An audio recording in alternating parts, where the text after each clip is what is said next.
മുത്തശ്ശൻ കണ്ടിട്ടുണ്ടോ ആദ്യത്തെ തൃശ്ശൂർ പൂരം? ആദ്യത്തെ തൃശ്ശൂർ പൂരോ? അതൊക്കെ കുറെ കൊല്ലം മുമ്പല്ലേ മോളെ. ഒരു 1796-98 സമയം.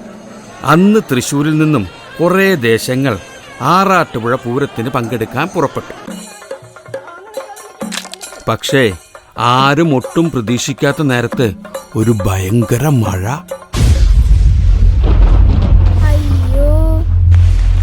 മഴ കാരണം നമ്മുടെ തൃശ്ശൂർ ദേശക്കാർക്കാണെങ്കിലോ ആറാട്ടുപുഴയിലേക്ക് സമയത്തിന് എത്താനും പറ്റിയില്ല. അതുകൊണ്ട് അന്നത്തെ ആറാട്ടുപുഴ നാടുവാഴികള് തൃശ്ശൂർ ദേശങ്ങളെ പൂരത്തുനിന്ന് അങ്ങോട്ട് വിലക്കി. ഒരുപാട് ആശിച്ചു പോയ പൂരത്തിന് പങ്കെടുക്കാൻ പറ്റാത്ത വിഷമം തൃശ്ശൂർക്കാർ ഓടി വന്ന് പറഞ്ഞത് അന്നത്തെ കൊച്ചി രാജാവായിരുന്ന രാമവർമ്മ കുഞ്ഞിപ്പിള്ള തമ്പുരാനോടായിരുന്നു.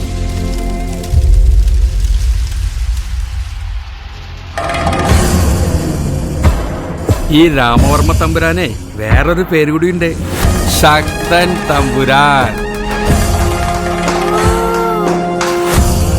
ദേശക്കാരുടെ സങ്കടം കേട്ടിട്ട് തമ്പുരാൻ പറഞ്ഞു, സങ്കടപ്പെടാണ്ടിരിക്കുക, പൂരം ഇനി നമ്മൾ നടത്തും.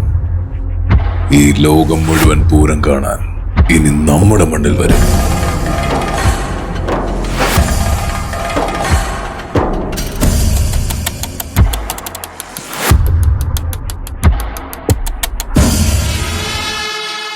ആറാട്ടുപുഴ പൂരവും തൃശ്ശൂർ പൂരവുമെല്ലാം നമ്മൾ ഒരുപോലെ ആഘോഷിക്കുമെങ്കിലും അന്നത്തെ നാടുവാഴികളുടെ ധാർഷ്ട്യത്തിന് മുന്നിൽ തോറ്റുകൊടുക്കാതെ മാറ്റി നിർത്തപ്പെട്ടവർക്കും തിരിച്ചുവരവുണ്ടെന്ന് തെളിയിച്ച ഒരു ജനതയുടെ കഥയാണ് തൃശ്ശൂർ പൂരത്തിന്റെ ചരിത്രം. അതിന് നേതൃത്വം കൊടുത്ത മഹാനായ ഒരു രാജാവിൻ്റെയും കഥ.